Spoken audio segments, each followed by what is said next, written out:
Bueno, pues muy bienvenidos a esta charlita. Agradeceros mucho la presencia aquí, dado la hora, el día que es, ahí medio un puente. Largo. Un puente largo. Bueno, el lunes hay quien tiene puente. Bueno, y nada, gracias a todos que estéis aquí. Y bueno, yo quisiera trasladaros una preocupación, ¿no? Una preocupación, un tema que me ha ocupado tiempo y que ha ocupado muchas de mis reflexiones, y que es precisamente la gran recepción que ha tenido en Occidente dos corrientes orientales de pensamiento, religiosas orientales, como son el yoga y el budismo, y la grandísima aceptación que ha tenido o sea, se cuentan por millones de practicantes en Occidente, los practicantes del yoga y el budismo, frente a los sistemas tradicionales de Occidente de iniciación y de realización espiritual y demás, ¿no? Que no cuentan ni con mucho, ni siquiera con la popularidad que tienen estas disciplinas, estas filosofías, ¿no? También es cierto que bueno, que tal vez no se hayan recogido en toda su profundidad, también eso es cierto, pero ya solamente las capas superficiales, ¿no? de estas dos formas de pensamiento o formas de iniciación han causado furor, ¿no? Y bueno, lo que pretendo con esta charla de hoy es lanzar una hipótesis, ¿no? Es decir, todo lo que os voy a contar aquí es fruto de estudios, es muy cuestionable y ojalá, pues bueno, es decir, cuando acabemos lo podamos discutir y salgan ideas nuevas o críticas a lo que yo os voy a trasladar. Es decir, que aquí no hay ninguna verdad absoluta, sino sencillamente una hipótesis que yo lanzo como reflexión para explicar un poco este fenómeno. Y lo que más me preocupa, bueno, es decir, tal vez la palabra preocupación no sea la más indicada, ¿no? Es decir, pero bueno, es decir, es que tratándose de sistemas de iniciación antiguos, filosofías iniciáticas antiguas, si realmente esas filosofías iniciáticas nosotros las podemos recibir tal cual nos vienen, o por otra parte habría que revisarlas y reelaborarlas y readaptarlas al ser humano, al ser humano no, al occidental, a la persona, pues bueno, es decir, como vosotros o como yo, que vive en el siglo XXI en España, ¿no? En España, en Barcelona, donde sea. Y el tema es, ¿eso nosotros nos puede servir igual que a un yogi de los Himalayas de hace 6, 7 siglos, 8? Tanto no. Es decir, bueno, el tema es, ¿nos sirven lo mismo? ¿Podemos, y estas técnicas, estas prácticas pueden ofrecernos los mismos niveles de realización que ofrecían esos yogis, de esos monjes budistas, por ejemplo, hace 20 siglos?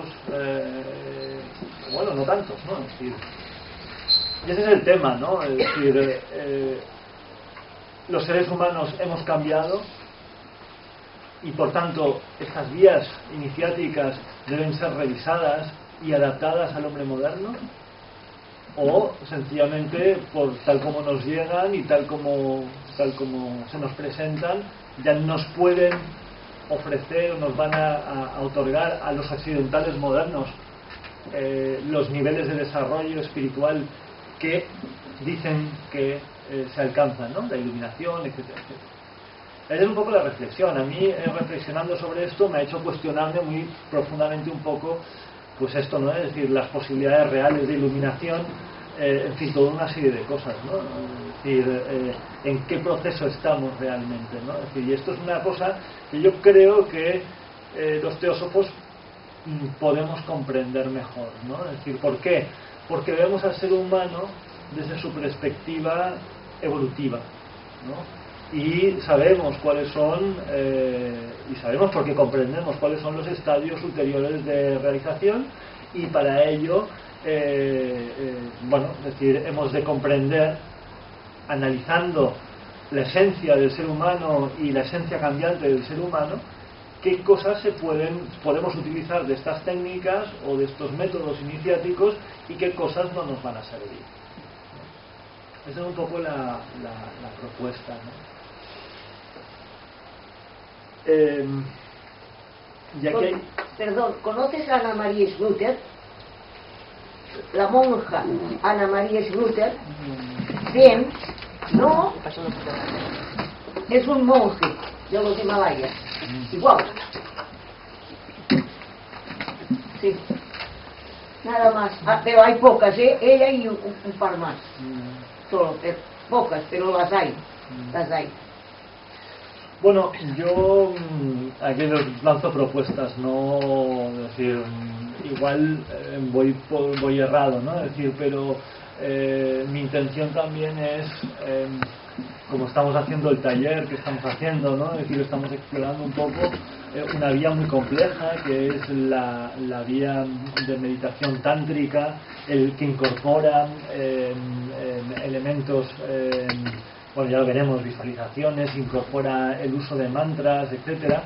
El problema aquí es, yo he estado dando todas estas conferencias en las que os hablaba de las palabras mágicas, ¿no? Es decir, que se utilizaban en Egipto, que utilizaban los gnósticos, que utilizaban los maniqueos y que ahora, bueno, es decir, y que utilizan los budistas y que ahora nos llegan, es decir, como fruto de una evolución de una gnosis, ¿no? Y ahora nos llegan una serie de palabras. El tema es, ¿esas palabras mágicas van a servirnos igual a nosotros?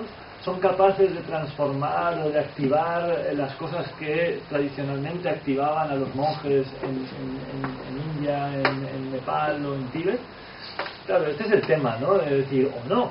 Claro, obviamente aquí tiene que haber un trabajo por nuestra parte, por cada uno, ¿no? Es decir, de exploración de estas cosas, ¿no? Esto es un poco lo bonito que tiene, ¿no? El trabajo en la teosofía, ¿no? El que nos permite con esta conciencia y estos conocimientos probar otras cosas, investigarlas, descartar aquello que no sea útil y trabajar aquello que realmente sea útil y práctico, ¿no? Es decir, este es un poco el tema, ¿eh? Y una de las cosas que os quería poner sobre la mesa es algo que me parece muy importante, es algo que ya advierte la psicología moderna, la psicología analítica, la psicología transpersonal, que es que el ser humano, o sea, en términos psicológicos, experimenta un proceso de individuación.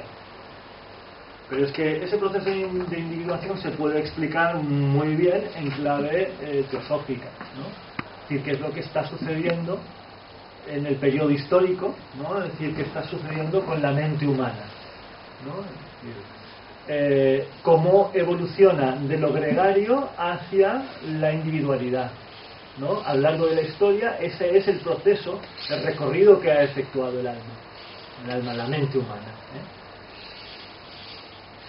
Un autor que es clave en toda esta historia es Carl Gustav Jung, ¿no? Es decir, una de las personas, digamos, con mayor... Claro, que una de las cosas que me gusta de Jung y me parecen muy interesantes es que todas las afirmaciones que tiene Jung, toda su filosofía, porque su psicología analítica es más filosófica, más filosofía que no psicología, estaba basada en una práctica clínica. Estaba basada en una experiencia contrastada de trabajo con pacientes, ¿no? Es decir, en el que pudo, de alguna manera fundamentar todo lo que él estaba explicando, ¿no? Todo lo que él explica de ese proceso de individuación, es decir, se apoya en sus estudios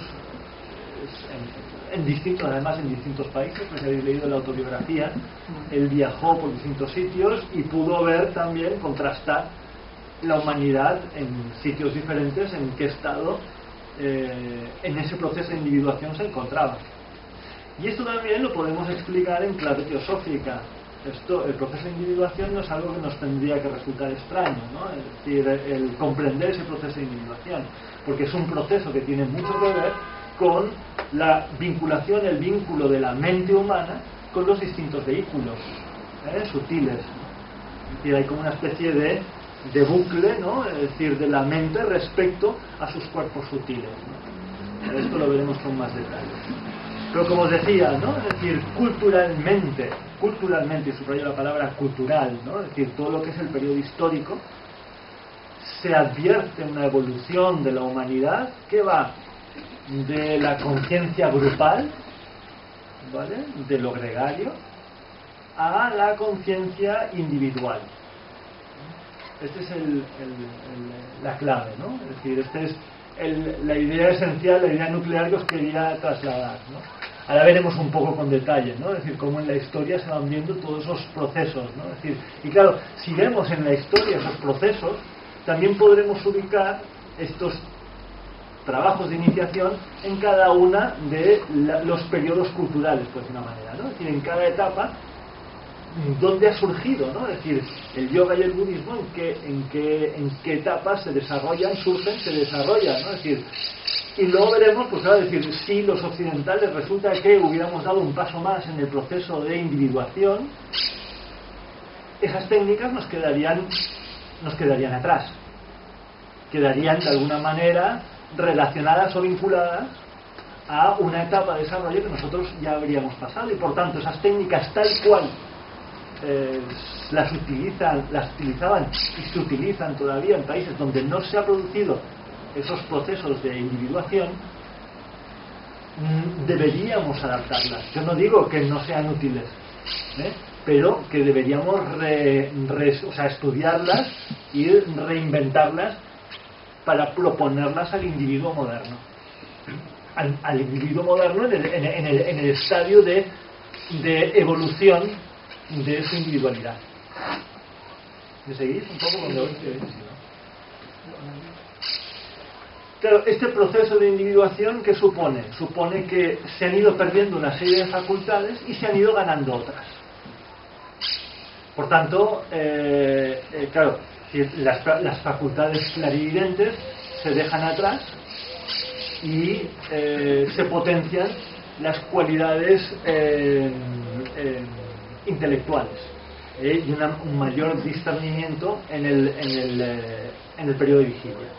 Vamos a tener en cuenta esos dos periodos, digamos, que configuran la conciencia global, lo onírico y la vigilia, ¿vale?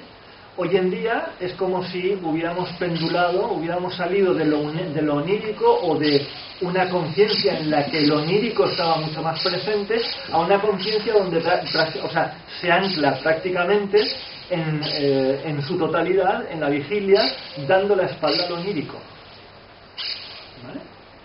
Este es un poco el proceso, ¿no? Es decir, cómo ha ido cómo ha ido evolucionando, lo que hemos ido perdiendo. Claro, al perder contacto con lo onírico se pierden facultades clarividentes, porque las facultades clarividentes están muy relacionadas con lo astral, con el mundo de los sueños, es decir, con toda la astralidad, con todo el conocimiento, el contacto, la relación intensa con el vehículo astral, el cuerpo de deseos, que el cuerpo de deseos, la psicología freudiana, la psicología analítica, es decir, toda la línea, le llaman libido. La libido, si vosotros leéis un poco la caracterización, el concepto de libido que utilizan los psicólogos analíticos, es un cuerpo de deseos. En el fondo es el aspecto, digamos, de la psique humana donde se vuelcan todos los deseos, de manera que libido y cuerpo astral podríamos realmente identificarlos, ¿no? Y a mí no me extrañaría que un autor como Carl Gustav Jung hubiera leído bastante teosofía para concluir lo que concluyó. Creo que ya él ha dicho que no pienso. En algún momento el tipo se desmarca de la teosofía, pero es incuestionable que él leyó mucha teosofía. Como mismo estudiante de teología, Seguro que lo fue. Seguro que lo fue, porque es que, a ver, también no era raro en la época en la que él vivió, la época, digamos, de mayor auge de la teosofía, ¿no? La teosofía estaba en boca de todo el mundo, ahí más ya mucha gente muy importante que se inspiró en los textos teosóficos, ¿no? Y de hecho... él la nombra mucho a veces en los libros. Y de hecho hay que pensar que tanto el yoga como el budismo oriental, tal vez salvo excepción del budismo tibetano que quedó bastante aislado en Tíbet, el resto del budismo y el yoga también, ¿no? Son fruto del contacto de Oriente con Occidente y sobre todo del interés que muchos occidentales y en particular la sociedad teosófica mostró por recuperar el budismo, por ejemplo el budismo en Sri Lanka y en otras partes del mundo, ¿no? Es decir, en India, y el interés por el yoga. Sabéis que, el yoga moderno, lo que nos llega actualmente, lo que hoy en día se ha difundido, no es el yoga del Hatha Yoga de los textos tántricos y del Hatha Yoga antiguo, sino que las versiones más modernas que hicieron maestros modernos, como fueron Swami Vivekananda, Krishnamacharya y toda una serie de personajes que son los personajes que rescatan el yoga de la India y lo actualizan. Es un yoga actualizado, no lo perdamos nunca de vista. Y Swami Vivekananda tuvo contacto con la teosofía, es decir, leyó mucha teosofía. Y todos estos autores tuvieron un contacto con la teosofía y se apoyaron en la teosofía, y la teosofía les apoyó. En su momento la sociedad teosófica jugó un papel muy importante en la independencia de la India y en la recuperación del legado cultural de la India. Esto no lo perdamos de vista. ¿Vale? Bien. Pero bueno, es en este proceso, digamos, de individuación donde yo quiero colocar un poco la atención, ¿no? Es decir, si en este proceso de individuación se puede, de alguna manera, es un poco artificial, pero se puede periodificar, ¿no? Es decir, las distintas etapas del desarrollo de la mente que va de lo gregario hacia lo individual, ¿no? A lo largo de la historia.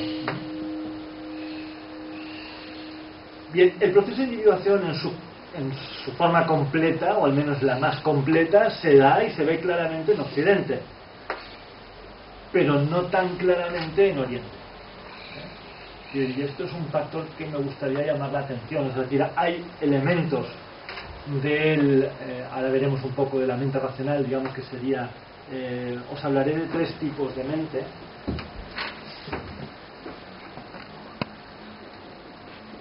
La mente inferior, ¿no? Inferior o sensible.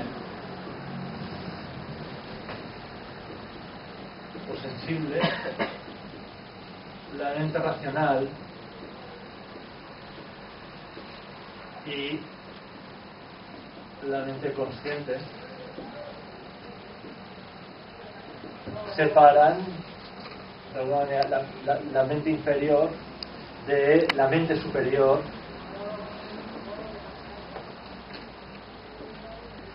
humanas, que sería, digamos, uno de los 3 aspectos monádicos en la, digamos, en la etapa, digamos, en el ámbito de la manifestación, ¿no? Es decir, entre la mente superior, humana superior, y la mente inferior, que es una mente sensible, muy relacionada con el cuerpo astral, hay 2 desarrollos intermedios, ¿no? Es decir, que se pueden advertir, que se pueden de alguna manera ver esos procesos en el desarrollo cultural, en la cultura, a lo largo de la cultura de la humanidad, ¿no? En todo el proceso cultural. ¿En qué lugar pondrías tú Sri Aurobindo, Indu? No, yo no voy a poner a personajes y filosofías concretas en ninguno de estos ámbitos. Yo lanzo un poco la propuesta, digamos, en términos muy generales, para que lo estudiemos y luego trabajo mucho sobre esto. Sí, ¿no? Y dentro de todo, Aurobindo me parece que es uno de los autores más occidentalizados, ¿no? Con su compañera la Mer. Como os decía, el proceso de individuación se ve claramente en Occidente, en el resto del mundo no parece haberse dado de la misma manera. Es decir, no parece haberse, o sea, la humanidad no parece haber evolucionado hacia un alma, hacia una mente, digamos, más, más individualizada, ¿no? Es decir, la individualidad tan fuerte y tan clara se da sobre todo en, digamos, en Occidente, ¿no? Es decir, y Occidente, tenemos por Occidente, pues bueno, América, Europa, es decir, donde la cultura occidental ha estado más activa, ¿no? Y obviamente con todo el mundo que no estoy hablando de un desarrollo racial, sino cultural, por tanto todo el mundo que ha estado en contacto con esta cultura muestra de alguna manera estos aspectos de individuación, que no se trata de una cuestión racial ni nada. En Occidente el individuo busca cómo organizar sus relaciones sociales sobre la base del individualismo y la libertad. Y estas son dos puntos sobre los que quiero llamar la atención, que son muy importantes, y por eso la presentación, digamos, de la charla ponía la imagen de un Buda y la imagen de la Estatua de la Libertad, ¿no? Fue precisamente en la Biblioteca Rus donde tenéis una representación de la Estatua de Libertad, de la Alma Libertatis, ¿no? Es decir, cuando tuvo una especie como de revelación a los pies, se estaba dando en la Biblioteca Rus, se estaba dando una conferencia sobre los movimientos libertarios, sobre la influencia en el movimiento social de movimientos espirituales, en particular de la francmasonería y la Rosacruz, ¿no? Es decir, cómo estos movimientos habían propiciado, ¿no? Es decir, todas las transformaciones de la organización social, digamos, de Occidente. Y ahí, claro, me di cuenta de una cosa, y es que probablemente igual vosotros os habéis dado cuenta mucho antes, ¿no? Es decir, pero para mí quedó muy claro una cosa, y es que los occidentales tenemos tan interiorizados o tan asumidos los aspectos espirituales de nuestra cultura que no somos capaces muchas veces de valorarlo. Y entonces miramos a Oriente como si en Oriente hubiera, obviamente de Oriente viene la luz, pero como muchas veces se oye de que en Oriente está la espiritualidad y en Occidente el materialismo, y eso es un error. Eso es un error. El gran problema aquí es que no somos capaces de darnos cuenta de los valores espirituales tan importantes que tenemos de alguna manera interiorizados y que se han producido por el contacto cultural o por este proceso cultural. Y basta llamar la atención sobre dos aspectos en los que se da muy claro: la libertad, la igualdad entre sexos, entre razas, entre culturas, ¿no? Es decir, son dos fundamentos, dos pilares básicos. Otra cosa es que se respeten y que constantemente intenten ser socavados. Esto lo sabemos y este es el riesgo, pero lo tenemos muy claro. En Occidente lo tenemos muy claro, y la gente tiene muy interiorizada esas dos ideas, ¿no? Es decir, esos dos principios, que son dos principios espirituales muy grandes. Y cuando uno viaja a un país, por muy desarrollado espiritualmente que esté, se encuentra que hay un choque importante, porque a nivel de igualdad y de libertad las cosas no están tan desarrolladas allá. No sé si esto os ha pasado, lo habéis visto. Es decir, mujeres que viajáis, pues bueno, lo que os habéis encontrado en otros países de fuera del ámbito de la cultura occidental, donde esos valores tienen un peso importantísimo y son valores espirituales fundamentales, y por tanto tienen que ser valores que tienen que inspirar cualquier proceso iniciático, tienen que estar ahí presentes: la igualdad y la libertad, por poner un par de ellos. Encontraríamos muchos más si los exploráramos a fondo. Pues bien, estos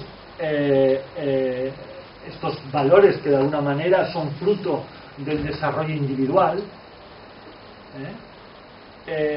son valores que no han sido, por los que en Occidente se ha vertido mucha sangre, ¿no? Es decir, y bueno, es decir, se han ido imponiendo a lo largo de los siglos, no nos los han regalado, es decir, los hemos ganado con mucho esfuerzo. Y eso es lo que ha motivado también, porque sobre esa base de libertad, ¿quién habla sobre una base de libertad? El individuo, porque es una libertad fundamentalmente individual. Que sea real, que sea muy cuestionable, que tenga muchos niveles, que, de acuerdo, pero el ser humano de hoy tiene muy clara su, digamos, pues bueno, decir, y aunque sea intuitivamente, tiene muy clara esa base de libertad individual. Y esto ya choca con algo que es muy claro, y es la transmisión espiritual. La transmisión espiritual no es igual en Oriente que Occidente, ¿no? Y la transmisión espiritual en Oriente se basa precisamente sobre la base de la relación del vínculo maestro-discípulo desde una perspectiva jerarquizada, de jerarquía, ¿no? Es decir, el maestro es una jerarquía espiritual, pero llega desde una perspectiva bueno, o sea, se ve claramente la idea de jerarquización, ¿no?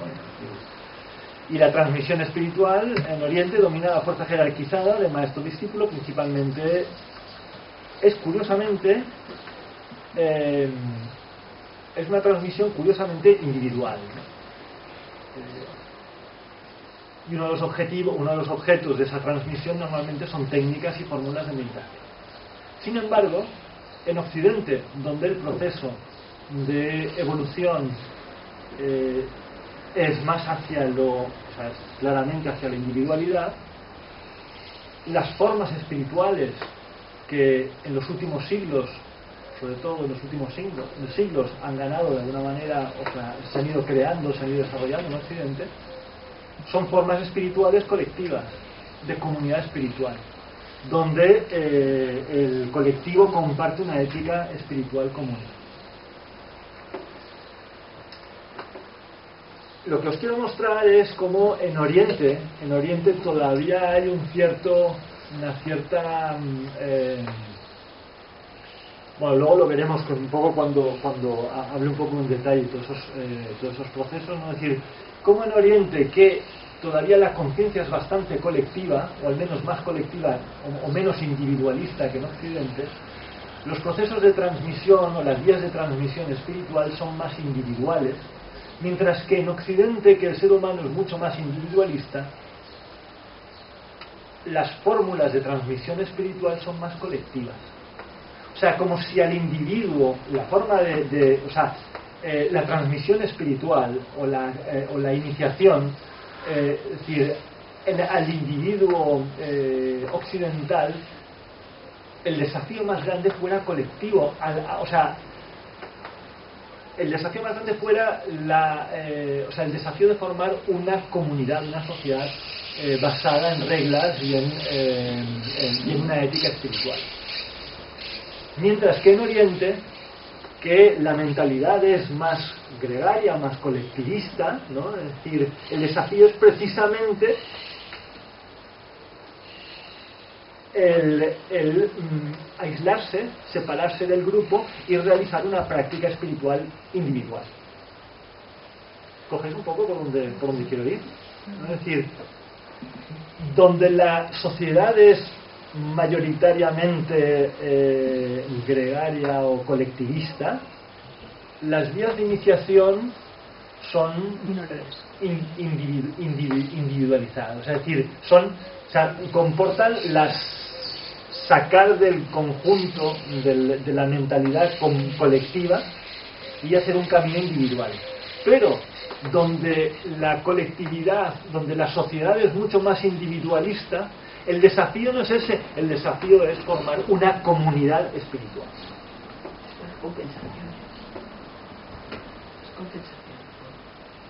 Claro, y ahí veréis un poco por donde voy. Si nos llega el budismo y el yoga, que son dos vías de transmisión iniciáticas de una sociedad colectivista, es decir, que son eminentemente lo que pretenden es individualizar,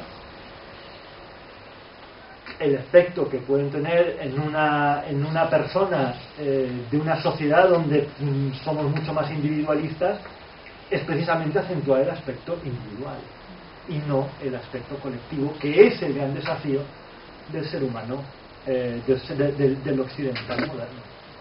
Y aquí es un poco a donde voy. Y por eso mi propuesta de revisar un poco budismo y yoga, por supuesto, porque veremos que el budismo y yoga tienen un sentido y son necesarios. O sea, no han venido porque sí, no nos han llegado porque sí, pero cuidado que tal vez nosotros occidentales debamos trabajarlos de una manera distinta. Nosotros trabajamos mucho la mente concreta, ¿eh? Y ellos no creen. Claro. Sí, veremos. Transmisión espiritual, el yoga y el budismo son dos formas de transmisión espiritual individual de maestro-discípulo. Es preciso adaptar estas formas de transmisión espiritual al occidente. Bien, la naturaleza humana evolucionante, todo esto que os voy a explicar, ¿no? Lo sabéis de sobra, ¿no? Es decir, el cuerpo físico, el doble etérico, el cuerpo astral, que aquí el cuerpo de deseos, libido, que es lo que los psicoanalistas llaman libido, ¿no? Y la mente inferior, ¿no? Es decir, la mente inferior como el fruto de una evolución del cuerpo astral en el ser humano, ¿vale? Y la autoconciencia, ¿no? Pero esa autoconciencia, como veremos, a lo largo del periodo histórico vamos viendo que de alguna manera va cambiando, ¿no? Y los miembros espirituales de la naturaleza humana evolucionante tenemos que ir hacia la mente superior, Buddhi, y Atman, en la mente monádica, ¿vale? Hasta aquí, de acuerdo. Bien. Podríamos ver, digamos, entre esa mente inferior y la mente superior humana, semana superior, podríamos ver esos procesos, digamos, de transformación de la mente humana. Y aquí es a donde voy, ¿no? Es decir, en el actual periodo histórico la mente inferior debe transformarse o debe evolucionar hacia la mente superior. Y gracias a la construcción, digamos, cultural en el periodo histórico se ha ido generando una cierta transformación de esa mente, de lo inferior a una mente consciente que se acerca o que de alguna manera permite la concreción o el desarrollo de un principio espiritual que ya es mente superior, ¿no? Es decir, como principio espiritual, ¿vale? Y entre esas dos, mente inferior y mente superior humanas, tenemos lo que decía la mente racional y la mente consciente. La mente inferior estaremos de acuerdo que está muy vinculada y muy relacionada con el cuerpo astral, es decir, es casi astralidad, pero ya veremos en el periodo histórico donde la mente inferior se manifestaba con más claridad, no es decir, todo lo que supone, ¿no? Pero la mente de alguna manera estaba como disgregada en todo el cuerpo astral. La mente racional, en un momento dado de la historia aparecen signos de una mente que piensa de distinta manera a la mente atávica o a la mente mítica, ¿no? Es decir, a la mente más antigua. Y esa mente racional es una mente que precisamente se apoya en lo abstracto, la matemática, que curiosamente coincide con de alguna manera las formas etéricas. Sabéis que tienen todo formas geométricas, son formas geométricas, ¿no? Es decir, la estructura etérica no son estructuras de tipo geométrico. Cuando la mente humana conecta con el cuerpo etérico, ¿no? Es decir, por los desarrollos culturales, ¿no? Es decir, por los desarrollos colectivos, desarrolla una mente matemática, una mente espacial, una mente geométrica, una mente filosófica. Veremos también un poco el digamos, en ese periodo, cómo se entiende, es decir, cómo se manifiesta, o sea, cómo se despliega esa mente racional. Y en un ulterior periodo muy próximo a nuestra época, vemos aparecer una mente consciente en la que la individualidad está muy desarrollada, que es de alguna manera, bueno, es decir, aquí hay un pequeño error, y de intuitiva tal vez no tanto, ¿no? Es decir, pero bueno, no, esto es un error, pero bueno, es decir, sobre todo muy individual, porque es como si la mente hubiera conectado con el vehículo físico, y actualmente lo que vemos en los occidentales modernos son mentes completamente identificadas con el cuerpo físico.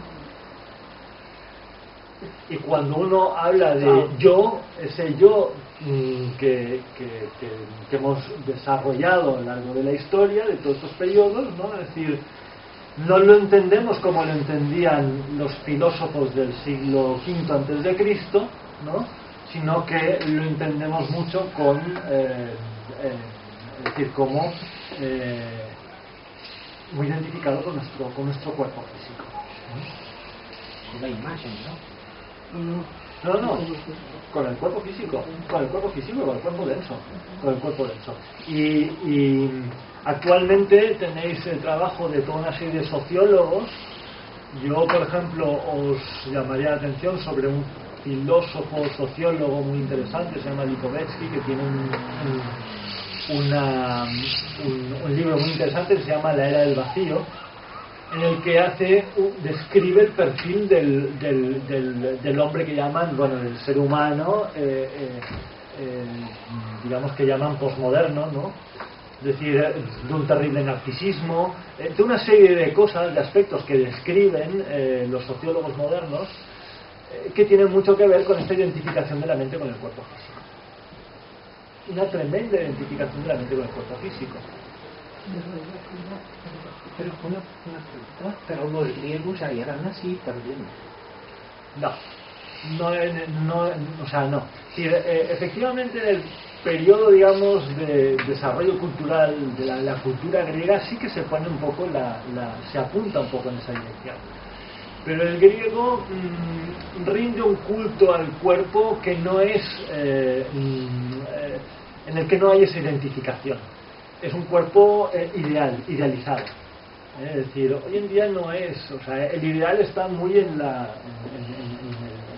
cada uno. Es decir, todo eso se ha concretizado muchísimo. El griego todavía, o sea, tiene una visión, un canon, en fin, es decir, no hacía un cuerpo físico. Fíjate que el cuerpo físico del griego está muy matematizado. Es de la época grecorromana donde salen los cánones. O sea, es decir, un cuerpo equilibrado griego es un cuerpo en el que la medida de la cabeza se da 7 veces en todo el cuerpo. Es decir, hay una visión muy idealizada, muy matematizada del cuerpo. No es esta visión que tenemos hoy de lo físico por lo físico, ¿no? Es decir, de la materia, también toda la historia del materialismo es muy sintomática, ¿no? Es decir, el haber eliminado el espíritu y el haber eliminado también lo que os decía, ¿no? Es decir, haber dado la espalda completamente al sueño. La gente nos acostamos después de ver el telediario y nos despertamos pensando en la situación. Entonces, claro, es decir, dormimos porque no nos queda más remedio, pero si pudiéramos evitarlo, y de hecho hay muchas enfermedades, hay mucha gente que no duerme, es decir, que duerme muy poco o que necesita pastillas, en fin, es un problema muy serio en las sociedades modernas. Claro, es decir, de hecho, ¿qué es lo que sucede, no? Es decir, yo encontré un artículo también de no era un sociólogo, pero el estudio lo había hecho a partir de los textos, de las fuentes, eran todos estos sociólogos modernos. Era un profesor de estética de aquí de la universidad de aquí de Barcelona, se llamaba La soledad ultramoderna. El ser humano, al identificarse con su cuerpo, pierde de alguna manera la posibilidad de contacto con el resto, ¿no? Es decir, y las relaciones personales fracasan, las relaciones colectivas fracasan, la gente utiliza a los otros seres humanos, es decir, sí, claro, se ve un claro desarrollo del egoísmo, pero hasta un punto que digamos que hay como una sensación de aislamiento y de vacío. Y este autor, precisamente, en este artículo salió en La Vanguardia, en el Culturas, se llamaba La soledad ultramoderna, explicaba todo ese vacío, toda esa sensación de soledad que también se plasmaba en el arte moderno, ¿no? Es decir, en el cine y tal, ¿no? Personajes solitarios deambulando por las ciudades, metidos en su propio rollo mental, en fin, ¿no? Es decir, pero todo eso es fruto de la evolución. Es fruto de la evolución. Es como si nos estaban empujando hacia una fuerte crisis. ¿Y para qué? O sea, la única salida de esa crisis es realmente gestionar esa soledad. Y para gestionar esa soledad nos va a venir muy bien el yoga y el budismo. Pero atención, no podemos utilizarlo de la misma manera que se utilizaba en la antigüedad. ¿Por qué? Porque corremos el riesgo de individualizarnos todavía más. Bueno, por eso se dice que en la época de Acuario es la época de los grupos, es la época en que buscar, ¿no? Y os voy a decir una cosa más, yo soy presidente, intento presidir una federación catalana de yoga, y no veis lo difícil que es coordinar sí, es decir, es casi imposible a los yogis ponerlos de acuerdo y sentarlos a todos o a un grupo grande en la mesa, y cuando se han sentado es tremendo. Es porque no colaboran. No colaboran. Pero bueno, pero el problema de los yogis se da en otros ámbitos, se da en muchísimos ámbitos, no son los más la diferencia en muchísimos ámbitos. como tú bien sabes, que por el hecho de ser practicante de yoga o profesor de yoga tendría que tener una serie de, espiritualmente hablando, cualidades, y resulta que no. Entonces por eso hay esta individualidad tan egocéntrica, en que lo mío es lo que vale y lo tuyo no. También es individualismo, también igual siguiendo el curso. Pero hay una cosa que hay que ponerse por delante, y no que ser ofensivo, es que el español no colabora. No trabaja en ello. Es que nosotros somos catalanes. Bien. No, yo incluso cuando llegué pensaba que era conmigo, pero unos con los otros no colaboran. En Portugal sí. Colaboran más. Bueno, sobre esto también te diría, sí, es decir, tus razones tienes y obviamente ahí habrás constatado lo que has constatado, pero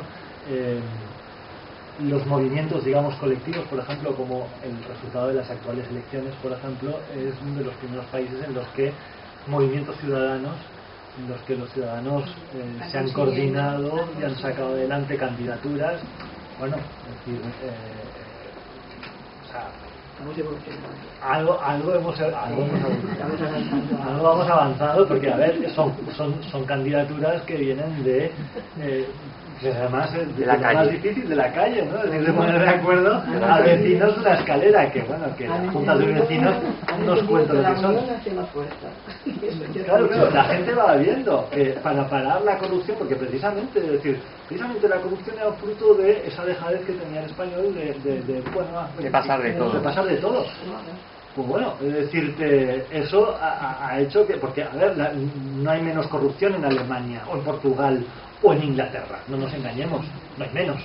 Es decir, y yo diría que incluso que hay más, es decir, porque mueve mucho más dinero, ¿no? Es decir, entonces, bueno, lo que sucede es que aquí pues se ha visto, se nos ha puesto tan evidente, ¿no? Es decir, que al final se han formado, que al final hemos tenido que implicarnos. Y ahora, no sé si gobernarán o no gobernarán, no sé si lo harán bien o mal, pero por lo menos tienes la voz de la ciudadanía en los ayuntamientos, por el momento en los ayuntamientos. Lo cual quiere decir que, bueno, que el español, de tan evidente que es la falta de cooperación, al final es el que empieza a poner las bases de un cambio, ¿no?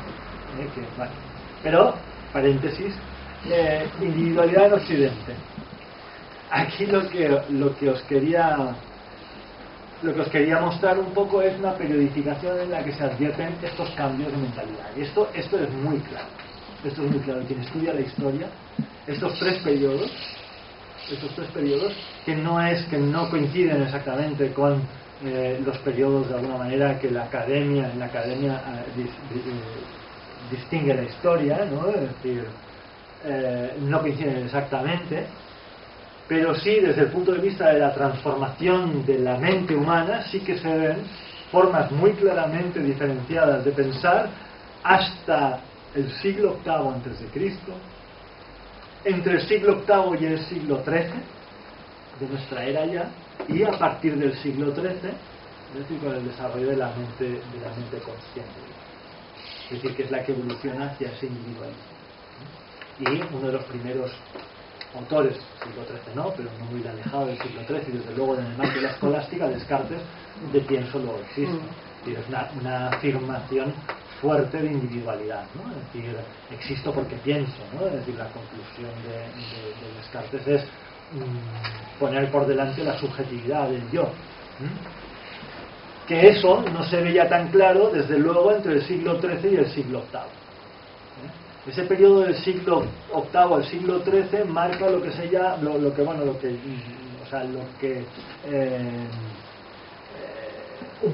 marca un periodo en el desarrollo de una filosofía, de alguna manera, una filosofía muy condicionada por las matemáticas. Y aquí es donde llamo la atención sobre la mente racional relacionada o vinculada con el cuerpo etérico. Veamos un poco con detalle estas etapas, ¿no? De la mente inferior o sensible sería el periodo, digamos, el periodo histórico que va desde la primera noticia que tenemos del ser humano escribiendo, ya no hablaré de los neandertales y los que no escribían, pero desde la aparición de la escritura, del periodo histórico, hasta el siglo VIII más o menos, antes de Cristo, ¿no? Vemos en los productos culturales vemos una serie de características, ¿no? Y esa serie de características nos hace pensar de que el alma humana o la psique humana, la mente humana estaba muy identificada con el cuerpo astral y que en la que se advierten claramente elementos de clarividencia y en el que el mundo onírico no tenía una frontera muy definida con la vigilia, lo que les permitió desarrollar todo un pensamiento mitológico, ¿no? Es decir, en el que el ser humano interactuaba con los dioses, con fuerzas de la naturaleza, etcétera, etcétera. Y precisamente hasta la formación de los grandes imperios, que precisamente los grandes imperios se desarrollarán a partir del Imperio de Alejandro, ¿no? Es decir, se desarrollará en el periodo del alma racional. Lo que tenemos es sobre todo la ciudad, ¿no? La ciudad, el núcleo urbano, ¿no? Donde el núcleo urbano como una evolución del núcleo tribal, ¿no? Es decir, de la tribu, ¿no? Y con sus dioses protectores, con toda una serie de vínculos comunes y sobre todo relacionados por estrechos lazos de endogamia. La endogamia aquí es fundamental. La endogamia aquí es clave. O sea, el que los seres humanos tuvieran relaciones entre parientes próximos hacía que no se mezclaran las sangres. Y al no mezclarse la sangre, podía vivir en aquella sangre estaba fuertemente magnetizada por vínculos con antepasados, etcétera, etcétera. Los antepasados estaban muy presentes en el alma en la sangre, en la mente de todos los miembros de la tribu.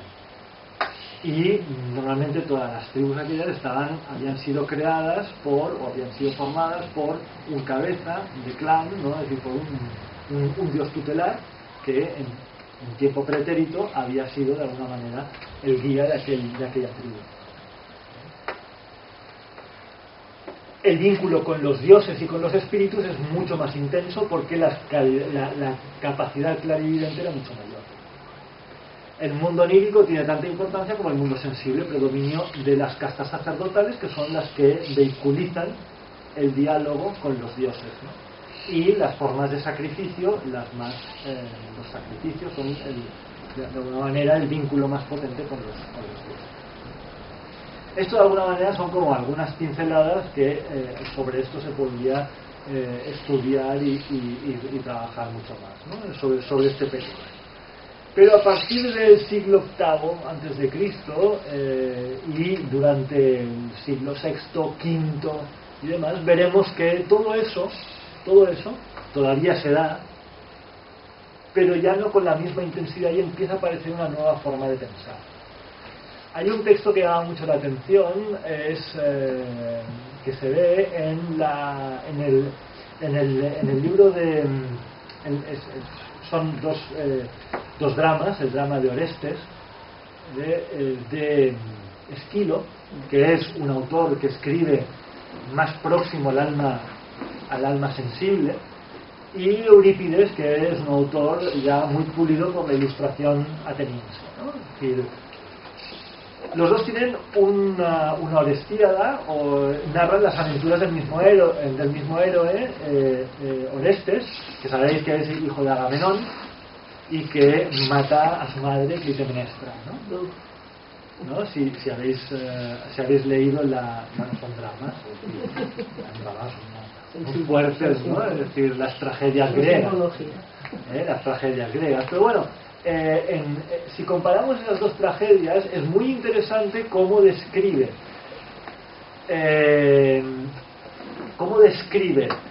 Esquilo a las Erinias y cómo las describe Eurípides. Las Erinias son diosas de la venganza, son diosas que cuando uno cometía un parricidio, despertaba del Hades, salían estas Erinias, que eran furias, las furias, ¿no? Y perseguían y atormentaban al parricida. Pues es muy curioso cómo lo explica Eurípides y cómo lo explica Esquilo. Esquilo todavía nos describe a esas mujeres con cara de perro que están sentadas en un sitial, no sé qué, oscuras y negras, como si el remordimiento de Orestes estuviera fuera. Pero cuando nos vamos a Esquilo Eurípides, y vemos cómo describe el Orestes de Eurípides a las Erinias, le explica a Menelao que hay algo en mi conciencia que me atormenta. Y entonces Menelao le dice, ¿qué forma tienen? ¿No? Es decir, y él le dice, son cosas negras y oscuras y tal que atormentan mi conciencia y tal. Y yo sé que son eso. Así que bueno, leos el diálogo, porque se ve la tragedia, ¿no? Es decir, porque se ve muy claro un cambio de visión, en el cual esas fuerzas que Esquilo veía fuera están interiorizadas. Es como si se hubiera interiorizado las fuerzas etéricas, porque esas Erinias no estaban por ahí, estaban aquí dentro, ¿no? Es decir, lo que pasa es cómo el alma, cómo la mente ve a las Erinias en un momento y cómo las ve en otro momento, ¿no? Cuando el alma está más concentrada en sí misma e identificada con el cuerpo etérico. Pero curiosamente, en la época del alma racional, lo que queda fuera, todas las pasiones se interiorizan, pero lo que queda fuera es el intelecto. Y encontraremos toda la filosofía de Aristóteles y toda la filosofía escolástica, incluso la filosofía platónica, en la que el intelecto está fuera e inspira desde fuera al ser humano. Es como si se hablaba de un intelecto agente y un intelecto paciente.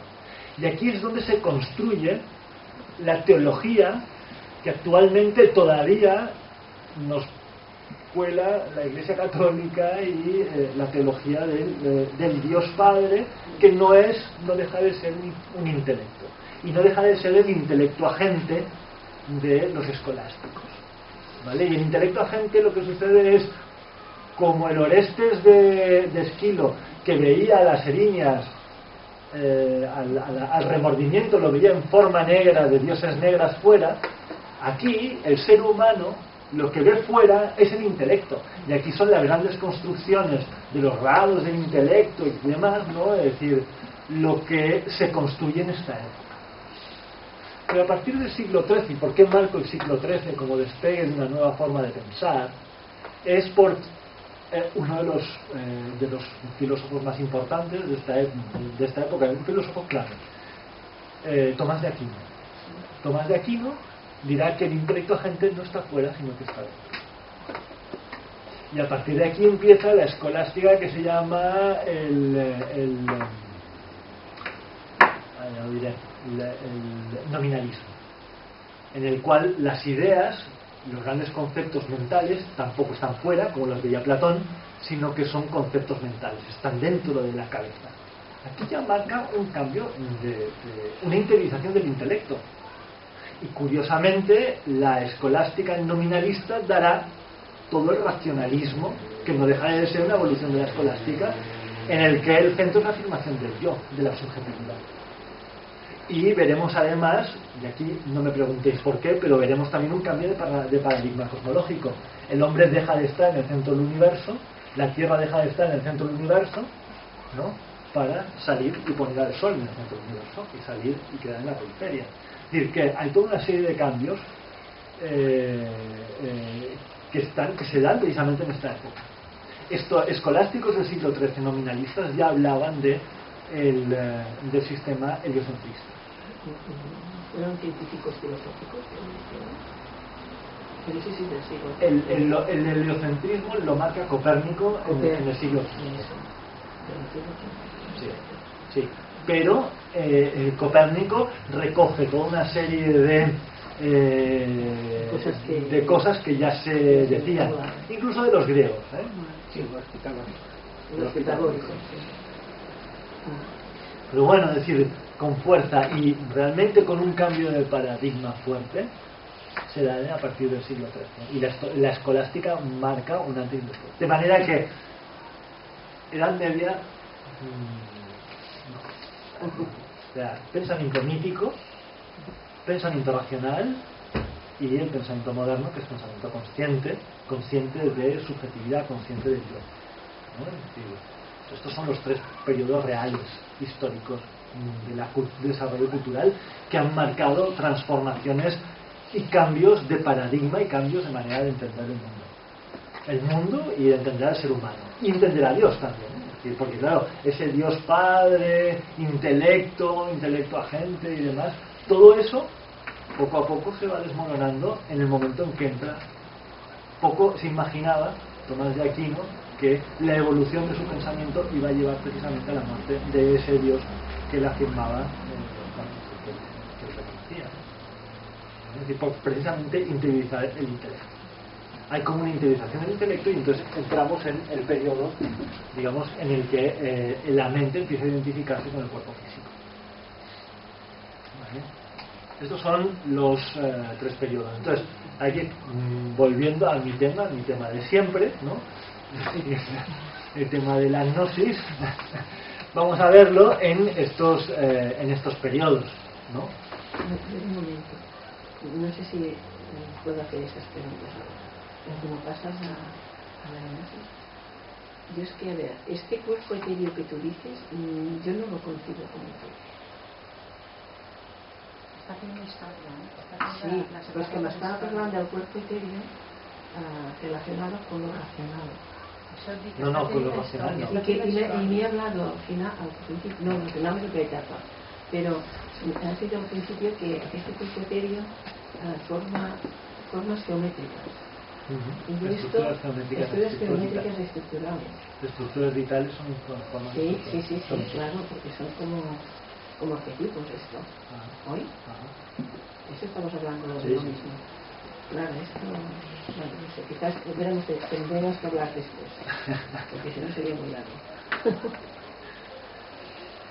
Bien, desde los tiempos de la mente sensible siempre ha existido un conocimiento que permitía al ser humano transformar su ser por medio, sobre todo, bueno, de muchas cosas, pero entre ellas palabras mágicas. Durante la etapa actual el ser humano parece haber perdido la palabra mágica, ¿no? Aquí también vuelvo a trazar un poco, ¿no? Es decir, si los egipcios, todo aquello que vimos, ¿no?, del diagrama cosmológico egipcio, tenían sus palabras mágicas, incluso la lengua egipcia, decía Hermes, era una lengua capaz de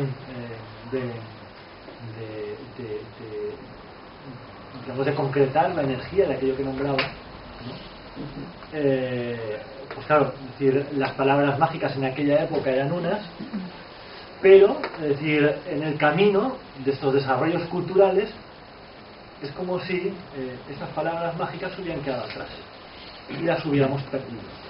Y ahí un poco, ¿no? Es decir, como estos movimientos espirituales, digamos, de esta era moderna, ¿no? Es decir, de la época del alma consciente, estuvieran buscando la palabra perdida, ¿no? Es decir, esas palabras mágicas que los egipcios utilizaban y que todavía en la época del alma racional todavía parece que existían, ¿no? Es decir, pero que parece que en un momento dado desaparecieron, ¿no? Es decir, y en toda la historia que hemos hecho del Círculo de la Sabiduría os he mostrado cómo en realidad lo que sucedió es que viajaron hasta Oriente las palabras mágicas, ¿no? Es decir, y se fundieron con el Tantra budista, ¿no?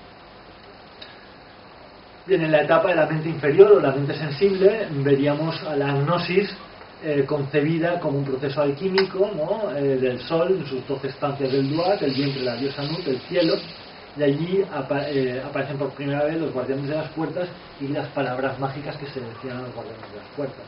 Parece que los sacerdotes de Antiguo Egipto conocían perfectamente esas palabras mágicas que permitían al alma viajar por el más allá. ¿Qué sucede en la etapa de la mente racional? Durante la etapa de la mente racional, la gnosis se convierte en el conocimiento de las regiones celestes por las cuales pasa el alma tras la muerte hasta llegar al palacio celestial. Y aquí os remito un poco a las conferencias que estuvimos dando sobre gnosis, sobre gnosticismo y sobre maniqueísmo, en las cuales veíamos el viaje del alma a través de las regiones celestes, pero ya atraviesa el cosmos de las esferas para llegar al mundo de los arquetipos mentales, ¿no? Es decir, el mundo del nous, el mundo de la inteligencia, de ese Dios inteligencia, y en el núcleo, en el centro de ese mundo divino, ¿no? Es decir, se encontraba un palacio celestial donde el alma encontraba el vestido de luz, ¿no? Es decir, que después le permitía atravesar las esferas, etcétera, etcétera.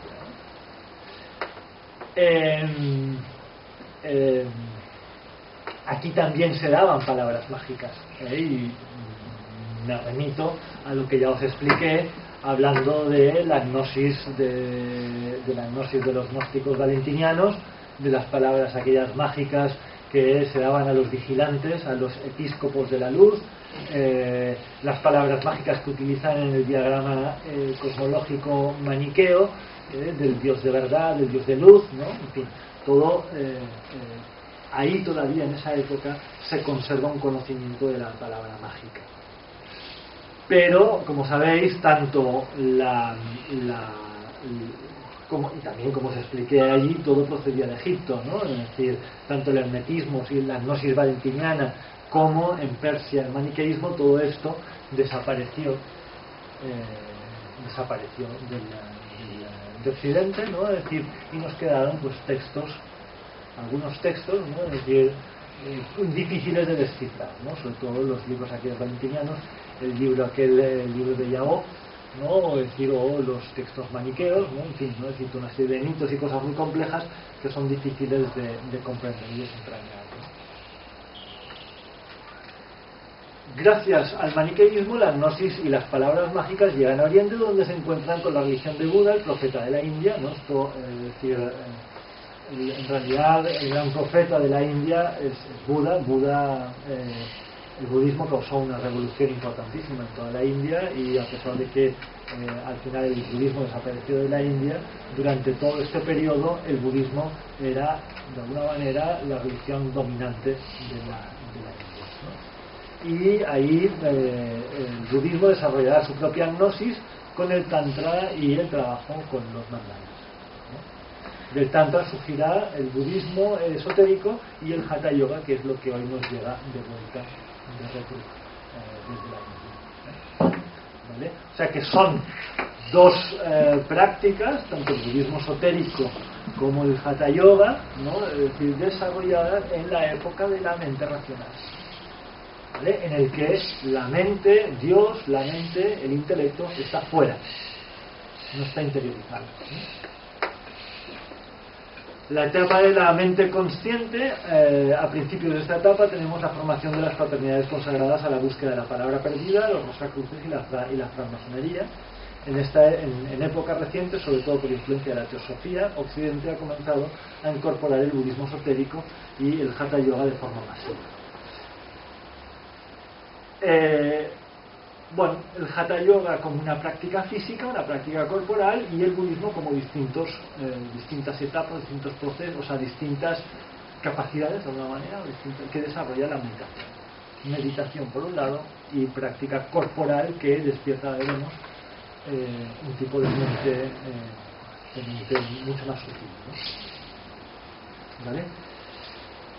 Todo esto en la etapa de la mente consciente, ¿vale? En la que, como os decía antes, hay una fuerte identificación con lo físico y por tanto una práctica física tiene mucho sentido,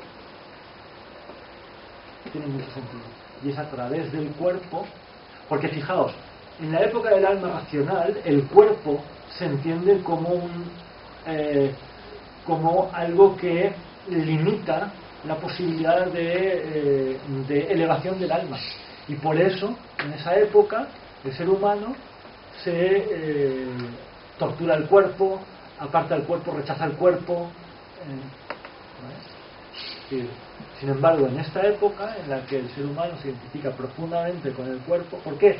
Porque en la otra época el ser humano se identificaba más con la parte mental, con la parte etérica, con la parte espiritual, ¿no? Es decir, que no con la parte física, ¿no? Y hoy en día el hatha yoga, por ejemplo, que nos ha llegado además, algún día os explicaré el hatha yoga moderno de dónde sale, pero es una práctica de fitness, de una práctica gimnástica, totalmente, es decir, y además se recuperó por ahí, porque precisamente los indios vieron una de las aficiones de los occidentales al deporte, y entonces quisieron recuperar un deporte autóctono propio de la India, y entonces se pueden encontrar en el hatha yoga, ¿no? Es decir, pueden encontrar con el hatha yoga.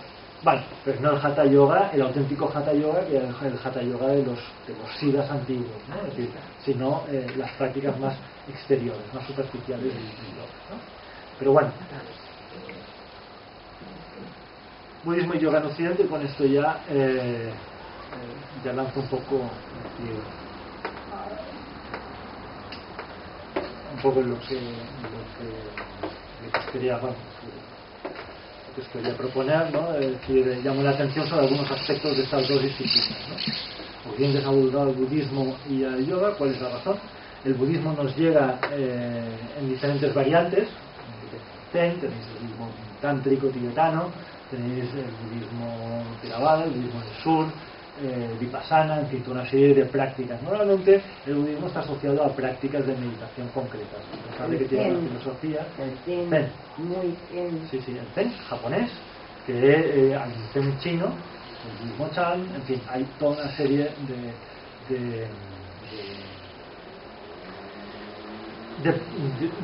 digamos de filosofías muy relacionadas con prácticas concretas, y el budismo, si tiene algo, es que es una filosofía práctica, es una religión, pero además es una filosofía práctica, y la práctica, la base de la práctica siempre es distintas variantes de meditación.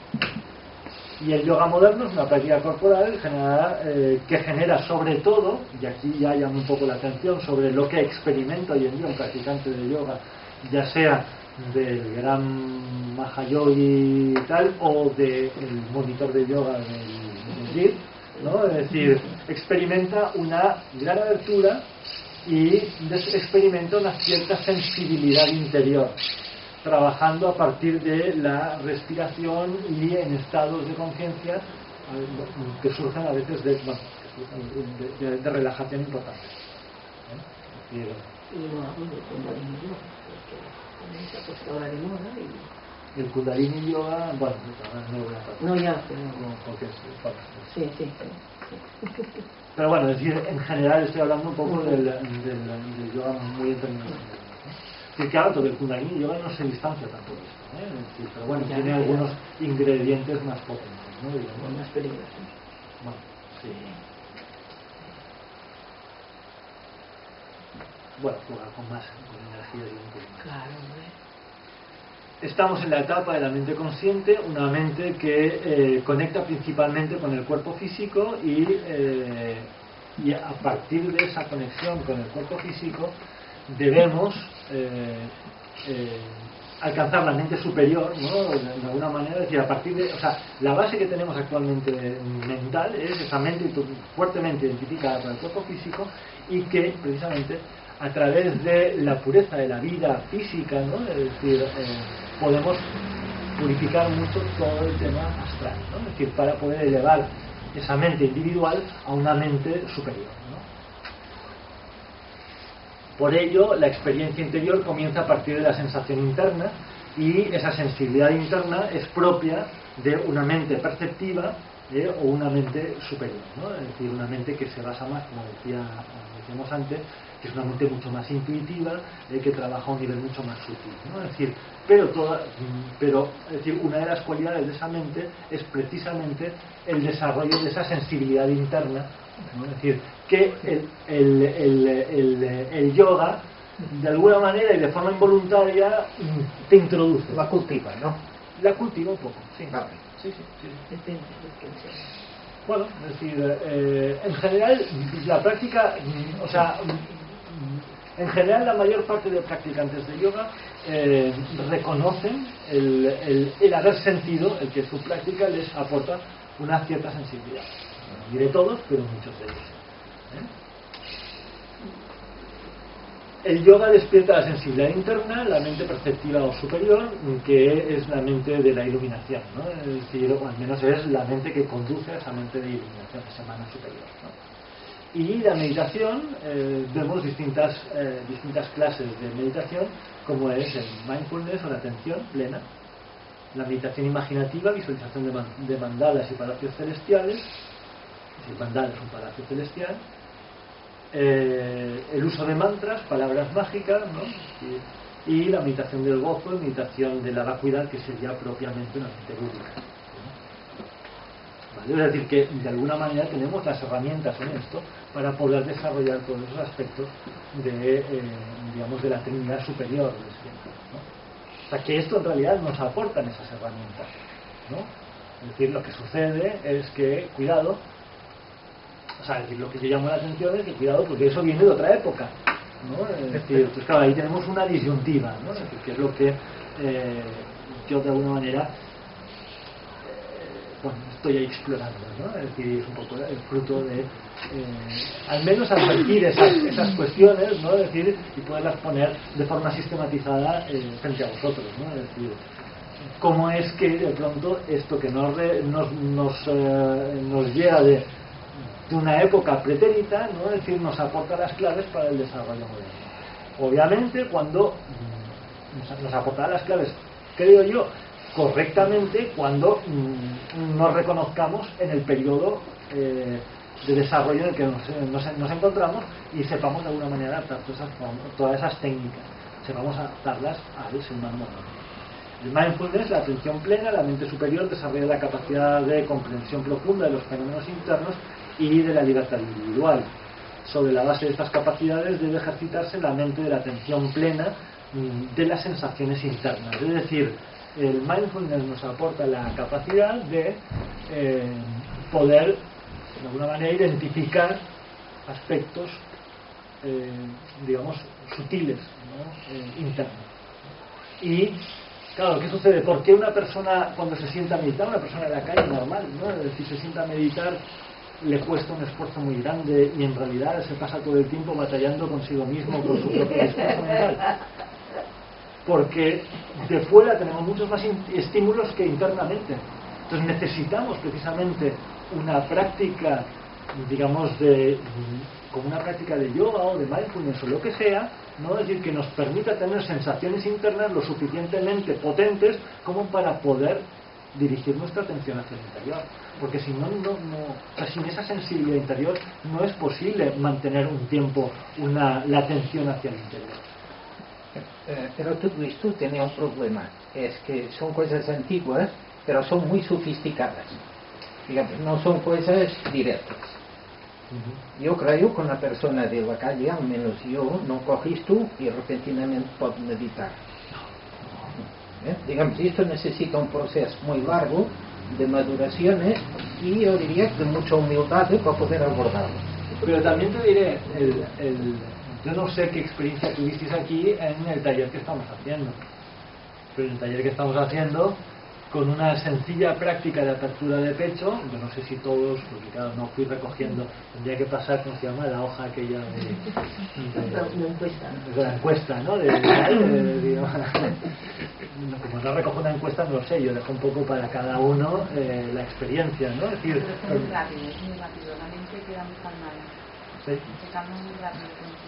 Con unos pocos ejercicios de apertura de pecho resulta que uno empieza a sentir algo en su interior, mayor o menor, es decir, depende del estado, digamos, y la experiencia que tenga cada uno, pero yo creo que perdona, pero desde mi punto de vista está más a ver con el tema de la respiración, pero al mismo tiempo la intención de cada uno, y luego la visualización de esa intención a nivel de los ayurveda, eso es lo que lo hace. Claro. No es la apertura de pecho con unas inspiraciones, unas inspiraciones. Pero la apertura de pecho te deja una sensibilidad, claro, te deja una cierta sensibilidad. Eso sí. Claro.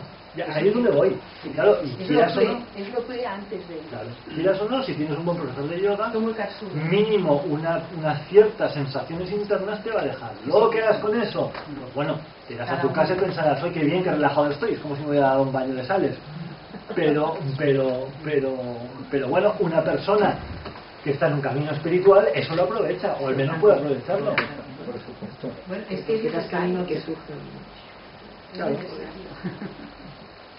La meditación imaginativa de mandalas, por ejemplo, ¿no? Es decir, aquí es un poco la herramienta que estamos utilizando y comentaba José, ¿no? El mandala del Palacio Celestial es un campo mental astral que puede llegar a ser un campo de vida donde emanan fuerzas etéricas puras para construir el vestido de luz. Este Palacio Celestial se construye en grupo. Este es la gnosis moderna. Bueno, es decir, aquí lo que yo he querido, sí que se lo he leído muy rápido y hay mucha tela. Hay mucha amiga aquí, ¿no? Es decir, pero bueno, tampoco es para no enrollarme más, o sea, que yo lo que quería era apuntar cosas, ¿no? Es decir, aquí tenemos una herramienta interesantísima para poder trabajar en grupo. Y por eso el tema de el taller, ¿no? De trabajar el mandala. Trabajar el mandala, o sea, la práctica del trabajo de mandalas, de la práctica del trabajo de mandalas, bueno, si los tibetanos tienen cantidad de cosas, cantidad de material, ¿no? Escrito, desarrollado y todas sus historias, ¿no? Es decir, pero bueno, yo empecé utilizando una palabra que nos gustaba demasiado, un campo astral se crea precisamente proyectando un grupo de mentes que proyectan muy conscientemente, digamos, unas determinadas fuerzas, ¿no? Es decir, unas determinadas, bueno, es decir, primero a través de la mente y después incluso si esas imágenes con las que está conectando todo el grupo son imágenes que tienen una resonancia en el grupo a un cierto nivel, ¿no? Es decir, pues obviamente esa imagen ya no solamente es una forma mental, sino que se convierte en una forma astral y que la gente se puede conectar con ello de forma emocional. Por eso, por ejemplo, el uso del canto es una herramienta fantástica en la que va pasando todo. Es lo que hay. Pero claro, yo, a ver, no es que con esto pretenda hacer una advertencia de no sé qué, no sé cuánto, ¿no? Es decir, no pretendo. Me parece genial la gran expansión del yoga y del budismo. Me parece que es algo que el ser humano está pidiendo a gritos, ¿no? no pretendo tampoco advertir de peligros. Yo creo que lo que sea será, y todo al final acabará filtrándose, y como decía Jung, Occidente creará su propio yoga, ¿no? Es decir, más tarde o más temprano, y igual después de años de estar haciendo un yoga que lo que al final ha dado esperpentos tal y cual, ¿no? Es decir, gente que hace cosas rarísimas pero para anuncios de Danone, claro, es decir, al final la gente igual se da cuenta y no sé, ¿no? Es decir, lo que tenga que pasar sucederá, ¿no? Yo creo que vamos por buen camino. Por lo pronto lo que nos han dejado es un legado importantísimo, ¿no? Es decir, y yo como criatura curiosa que soy y demás, estoy fascinado buscando cosas y encontrando cantidad de cosas que ni me imaginaba, ¿no? Es decir, que podían estar por ahí circulando y hoy en día están publicadas, y uno las puede acceder a ellas y puede encontrar cosas impresionantes, ¿no? Es decir, y todo está ahí, falta la capacidad de alguna manera de primero de poder estudiar todo eso, segundo poderlo comprender, saberlo clasificar, y tercero saberle dar tal. Y todo eso obviamente no es el trabajo de una persona, sino que es el trabajo de muchas personas y de años, ¿no? de filtros y de esfuerzo, ¿no?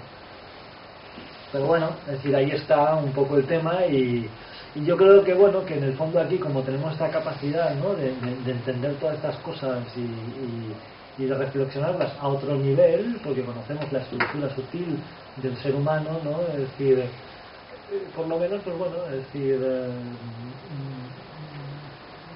podemos disfrutar y aprovechar todo lo que nos ofrece hoy en día a manos llenas, ¿no? Es decir, todo lo que nos están regalando, es decir, para poder trabajar, y quién sabe, igual de aquí sale alguna cosa que pueda servir a más gente, ¿no? Y eso es un poco el tema. Una pregunta: ¿se han podido recuperar las palabras mágicas que usamos del mundo antiguo? Sí, están en los papiros coptos, por ejemplo, en los textos del Duat, algo se puede sacar de ellas, de esos textos se puede sacar, pero no sé, ¿no? Es decir, están las películas estas de la momia y tal, ¿no? Hacen la gran invocación y ¡pum! Y resucita la momia. No, pero es que no tiene ningún sentido trabajar también con eso. Yo creo que no tiene ningún sentido. Pero porque eso, o sea, es decir, tiene sentido ver eso, comprender qué es lo que sucedió, qué es lo que había, qué es lo que estaba pasando, cómo estaba la humanidad en ese momento, por qué y cómo siguen esas cosas, ¿no? Y para mí tiene mucho sentido todo el círculo de la sabiduría. Tiene mucho sentido porque, bueno, porque ves un poco cómo las cosas, de dónde salen las cosas, el sentido profundo de las cosas, ¿no? Es decir, pero tiene sentido coger las palabras mágicas de textos y utilizar. Es que yo creo que no podría recitarlas sin partir de risa. Que es así. Tú coges los textos de magia de papiros griegos, por ejemplo, que tienes muchas palabras mágicas del Egipto helenizado, ¿no? Es decir, del siglo III o IV, de una religión sincrética que se dio en Alejandría y sobre todo en la zona más helenizada de Egipto, y prueba de invocar a los dioses y las cosas aquellas que hay por aquí. Es que yo te digo, difícil no te partas de risa con... Eso es otra cosa muy importante. Tú recites una nota y estás invocando con tu desarrollo interno, tu momento interno que tú estás. Si tú no estás purificado, cuidado cuando nombres estas palabras, porque lo que surgirá de allí no será lo puro. Bueno, pero lo que pasa es que también... No, pero es que se tiene que decir de acuerdo, eso. Sí, Margarita, pero por Sí, suerte... No es eso. Primero que no se te oye. No se te oye. No se te oye, bueno, pues... Porque estamos... Pues estoy cantando un... Sí. Pero aparte de esto, por lo que decías, yo iba a decir una cosa. Por suerte, una persona que no esté iniciada no pronuncia las palabras como las sabe pronunciar. Eso es el peligro. Entonces, por eso no pasa. Y por otra parte, lo que ya no tienes son las fuerzas activas que en aquel momento... Porque nos has agobiado. Esas fuerzas ya no están. Esas palabras las tiene que decir un hierofante que está preparado para esto. Claro, un iniciado. Bueno, y esas palabras, yo te digo, invocabas una serie de divinidades, de espíritus y tal, que en el fondo se alimentaban de las proyecciones de todo un colectivo. En el momento en que hay textos gnósticos muy bonitos, muy interesantes, en que explican que después de la venida del Cristo, todos los dioses antiguos perdieron su poder, perdieron su fuerza, ¿no? Es decir, en ese texto ya te está dando un poco una pauta o una idea de lo que sucedió y lo que esa gente captaba que estaba sucediendo en los mundos sutiles. Y es que esas divinidades fueron perdiendo. ¿Y por qué desaparecieron en el fondo? ¿Por qué desaparecieron? En realidad desaparecieron ellas. O sea, sus templos quedaron vacíos porque sencillamente ellas fueron... Dejaron de alimentarlas. No se alimentaron. Exactamente. Entonces, claro, y luego, ya te digo, es muy grotesco, y para el ser humano de hoy moderno, leer aquellos textos son bastante grotescos porque son cosas muy raras, ¿no? Es decir, de unas prácticas mágicas de otra época, de otra mentalidad, ¿no? Que no te dejarán de parecer un tanto ingenuas, ¿no? Y bueno, es decir, también la advertencia de Margarida pues muy grande, no es baladí, se mueven muchas cosas. Claro, toda palabra genera un efecto, eso no te quepa duda. Toda palabra. Pero eso nos pasa ya con el lenguaje normal y cotidiano. Por eso se dice que cuando tenemos que ser benevolentes, que eso es muy importante. Porque en eso hemos de trabajar. Es que en nuestra época, nuestro trabajo es trabajar con los mantras de lo que hablamos, de lo que hacemos, de lo de ahora, el lenguaje nuestro. Eso es nuestro trabajo. Nuestro trabajo diario es cómo transformamos nuestra parte, en este caso astral, nuestra parte mental interior, cambiando precisamente la manera que tenemos del carácter que está egoísta. Nuestra manera es transformar ese egoísmo en buscar la unidad en la diversidad. Esto es lo que en teosofía tenemos marcado, ¿no? Entonces, claro, a mí lo que me gusta mucho es que en este momento de tanta crisis, de tanto caos, ¿no? Tenemos cada vez unas herramientas más fáciles y rápidas en que la mente, en este caso a nivel psicológico, pueda tener esas ayudas para dejar ir sufrimientos, dejar ir odios, dejar ir lo que sea, ¿no? Y esto está siendo en pocos años. Es que yo creo que en los últimos 15 años ha habido unos cambios, unas técnicas y unas ayudas que está sirviendo de mucho. Porque el psicoanálisis, cuando empezó, fíjate los años que hace, pero duraba toda la vida. La persona se psicoanalizaba y seguía con el psicoanalista toda la vida. Porque era muy lento, era para ir viendo, para todo, pero hoy en día se hace durante el tiempo que se tenga que hacer la terapia que sea y ya está, tú mismo te puedes si estás como tienes que estar, nos están ayudando a que seamos nosotros mismos autosuficientes. Entonces, lo que a mí me parece es que estamos en una época en que para poder hacer esas iniciaciones no es como antes, aunque sean mini iniciaciones, las microiniciaciones, sino que son hacerlas, pero en la vida diaria. Antes nos íbamos a los conventos, a los templos, ahora estamos con lo que te rodea y a ver qué hacemos. Esto tenemos que hacer ahora. Y la suerte que tenemos es que tenemos estos oasis como los que estamos ahora aquí, en el que podemos reunirnos y juntos, como ha dicho antes Margarita también, de que uno individualmente es muy difícil porque la mente completa se nos dispara continuamente, y en cambio cuando estamos en grupo haciendo este tipo con el mismo ideal, el mismo interés, pues conseguimos que tenga mucha más fuerza, y entonces cosas que normalmente no comprenderíamos a nivel de corazón, no mentalmente, racionalmente, sino a nivel abstracto, se puede llegar a comprender. Y esto es maravilloso, y lo estamos viviendo. Sí. Y gracias a ti también. Que haces un trabajo que nos está ayudando mucho. O sea que ahora aprovecho para decirlo. Esto que estabas comentando de que el ser humano antes era gregario, ahora estamos individualizándonos, yo tenía entendido de que en el proceso de evolución teníamos que volver a trabajar en grupo, pero desde la individualización. Es el proceso. Entonces quizá al volver estas técnicas orientales ya las adaptaremos porque no nos queda más remedio. No podemos estar meditando a la salida del sol ni a la puesta, lo sabemos lo que pone. Entonces quizá, como todo pasa cuando ha de pasar, pues quizás también por sí solo se adapte a nuestras necesidades. Yo no espero no estamos solos, ¿no? En que seamos los profetas en el desierto y fuera allá, ¿sabes? En la federación explicando todo esto y no tiene sentido, ¿no? Es decir, la gente verá lo que le toque.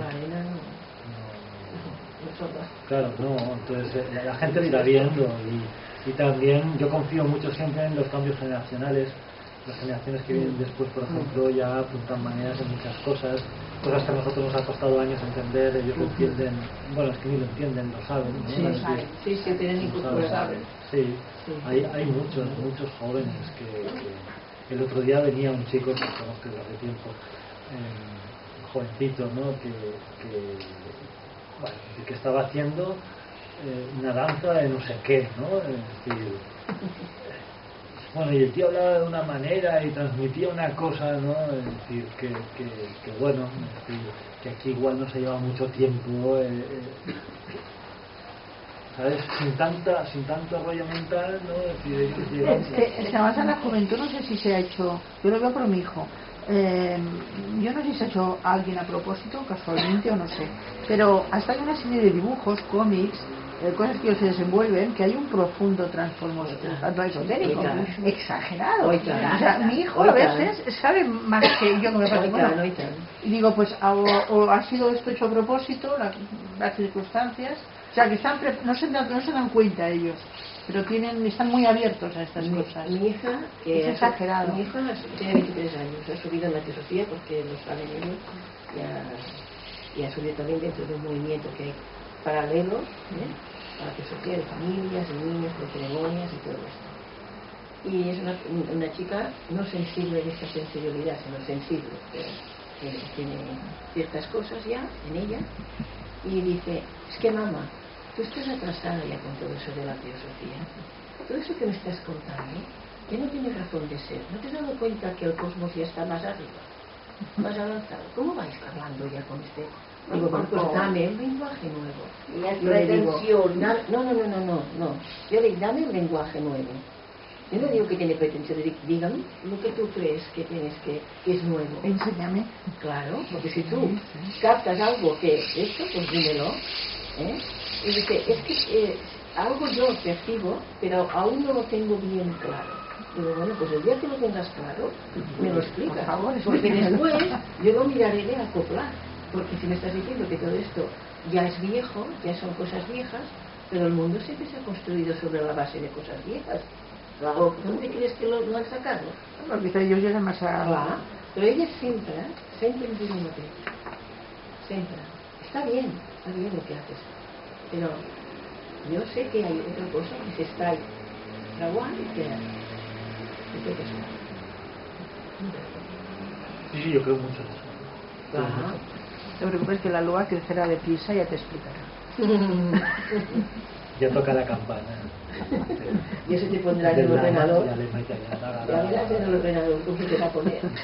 Es impresionante. Ellos lo tienen así, Cintia. Sí, si yo le dejo, empiezo a hacer así. Cuando ya dejo el dedito ya encontrará algo, ya, solo. Porque es tremendo.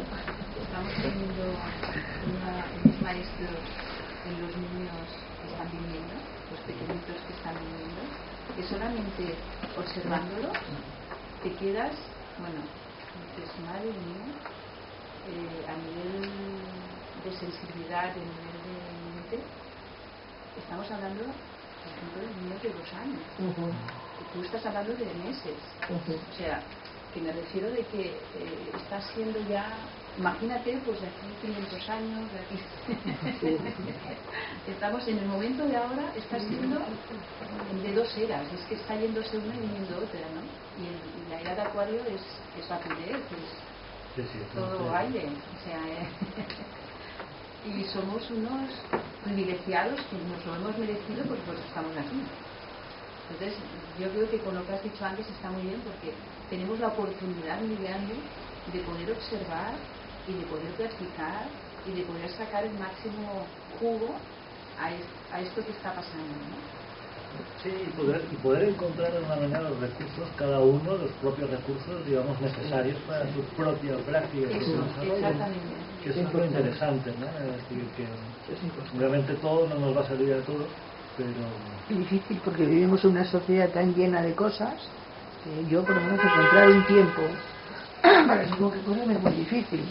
Pero a mí, por ejemplo, hace unos años me pasaron un libraco así, que vendía un mano, un libraco así de oro y así de grande, que se llamaba no sé qué, Los Símbolos. Y era un libro que estaba todo lleno de símbolos. Yo aquel libro me mareaba. Yo con uno de esos símbolos tengo para toda la vida, ¿no? Es decir, de aquí a atrás lo había metido todo. También a veces es un poco un defecto que tenemos todos, ¿no? De acumulación, ¿no? Es decir, venga, más cosas, más meditaciones, ya todo aquello, cuando no has dado los 4 pasos en la primera que te hayas encontrado, que te vino, que te salió de encuentro, la empezaste a practicar y te digo que fue bien. Hace unos años de trabajar aquello en aquella dirección y a partir de ahí das otro paso con alguna otra cosa que te resuene, ¿no? Es decir, pero mucha gente está aquí como, venga, esto, lo otro, más allá, tal y cual, no sé qué, y al final eso también es una cosa que te acerca, ¿no? Porque está rodeado de material. No me refiero a la actividad de aprendizaje de tipo esotérico, es la vida cotidiana, ¿no? Ir a trabajar, la familia con la tele, que no la pagan, no encuentras el sitio, pero bueno. Sí, pero bueno, todos, o sea, nuestra sociedad y nuestro entorno es acumulativo. Sí, y acumulamos un montón de cosas, un montón de información y demás y no... Sí, yo creo que nos enturbia más que la información mental. Ahora estabas hablando de símbolos. Yo creo que a veces la forma de llegar a los símbolos está haciendo la mente con una relajación. Yo creo que llegas más al significado que no a base de estudiar libros y libros sobre aquello, ¿no? Porque a lo mejor está muy por encima de lo que puede escribirse. Yo al final también pienso, bueno, este señor que está escribiendo y que ha escrito todo esto, ¿quién es? ¿Qué ha hecho? ¿Qué es? Esa es otra. Es decir, si yo ahora, se han puesto tan caros los libros, ¿no? Me lo pienso 2 veces, ¿no? Es decir, bueno, a ver, este señor, ¿qué tiene que contar? ¿No? Es decir, entonces, bueno, no sé, ¿no? Prefiero, había un profesor que decía que a partir de los 40 solo se leen ya los clásicos, ¿no? Un punto en que, pues claro, llega un punto en que sí, que dices, bueno, a ver, busco experiencias intensas, pero también de intensidad, la lectura o lo que sea, porque tengo poco tiempo, básicamente, ¿no? Yo no tengo todo el tiempo del mundo más para selectivo, defenderlo. todo. Claro, tienes que ser mucho más selectivo con todo, ¿no? Entonces, claro, y es muy importante saber quién está detrás explicándote qué, ¿no? Entonces, bueno, realmente me interesa. Pero es que parece contará su verdad, lo que iba a descubrir. Claro, es lo que dice ella, que te haces vaciar y dejar que esto... Sí, eso es la clave de la Yo sabiduría. yo hace tiempo que voy por aquí. Todo está ahí, hay que conectar con eso. Yo hace tiempo que voy para acá. Sí, está Pero claro. además, En un momento creo que sintonizar. tiene que quemar un poco su biblioteca, no en No, sentido sí, figurado, eso. ¿no? Es decir, pero quemar su biblioteca en el sentido de decir, bueno, realmente puedo ser independiente de toda esa biblioteca que ha alimentado mis pensamientos durante todo este tiempo y realmente qué he aprendido, qué sé ya de todo esto que he leído durante todos estos años, ¿no? Es decir, qué sé y que puedo utilizar de lo que sé, ¿no? Es decir, para construir mi propia práctica, mi propia sadhana, mi propia práctica espiritual, ¿no? O sea, poco mucho, lo que sea, ¿no?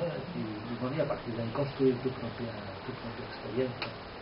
Claro, esto, bueno, es decir, yo creo cada vez más en las autoiniciaciones, ¿no? Es decir, en que el ser humano hoy en día ya tiene suficientes recursos y madurez como para, bueno, es decir, desarrollar algo que le guíe desde el interior, ¿no? ¿Sabes? Es decir, la capacidad de oír esa voz interior, ¿no? Es decir, es fundamental, porque al final eso es lo que te va a guiar y que te ha guiado siempre, ¿eh? Es decir, y en el fondo no deja de ser el maestro no deja de ser una proyección de esa voz interior. Pero yo creo que el ser humano hoy en día es lo suficientemente adulto como para no tener que someterse a un gurú concreto que le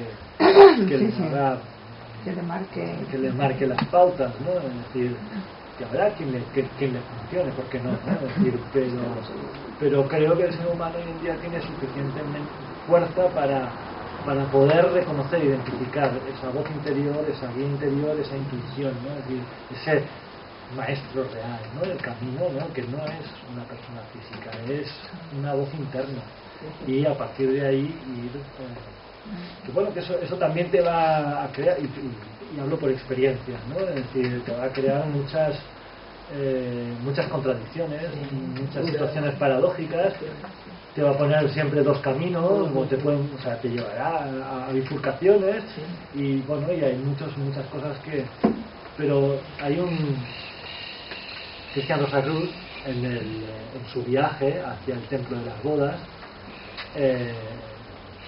se encuentra con los dos caminos, ¿no? Y el tipo se para ante los dos caminos y no sabe cuál escoger. Entonces, cuando está sentado en un árbol, debajo de un árbol, pensando qué camino voy a coger, qué camino tal, coge unas miguitas, se las ofrece a una paloma, y creo que va así la historia, ¿no? Y de pronto un cuervo negro coge las migas, ¡pam!, se las lleva, el otro intenta espantar al cuervo y ¡pum!, y se mete por unos caminos, ¿no? Y entonces sale allí, ¿no? La forma inconsciente. A ver, es interesante, ¿no? Claro. Se encuentra con tres caminos, y además tres caminos que le advierten de cuidado, porque en el que te metas ninguno de ellos tiene vuelta atrás, ¿no? Entonces, claro, estás en la claro, la decisión de tu vida, ¿no? Entonces, ¿cómo se toma la decisión de tu vida? Déjala dormir, vete a dormir. Claro. Que por la mañana lo tienes claro. Sí. Vete a dormir y por la mañana tú continúas tu vida, a ver dónde te metes, ¿no? Lo importante es siempre tener fuerza para buscar lo correcto, aunque te equivoques. Tira para atrás y vuelves a coger. Es así. Están bien los caminos, todos son iguales, porque en verdad tú desconoces todos. Te da lo mismo meterte en uno, en otro. Entonces te ibas después a sitios diferentes. Al final, yo creo, bueno, es decir, lo que pasa es que a Cristian Rosacruz se lo marcan caminos, o sea, es decir, hay algunos más difíciles que otros. Hay uno que se ve el fuego allá a lo lejos y que dice, bueno, por ahí tengo que pasar.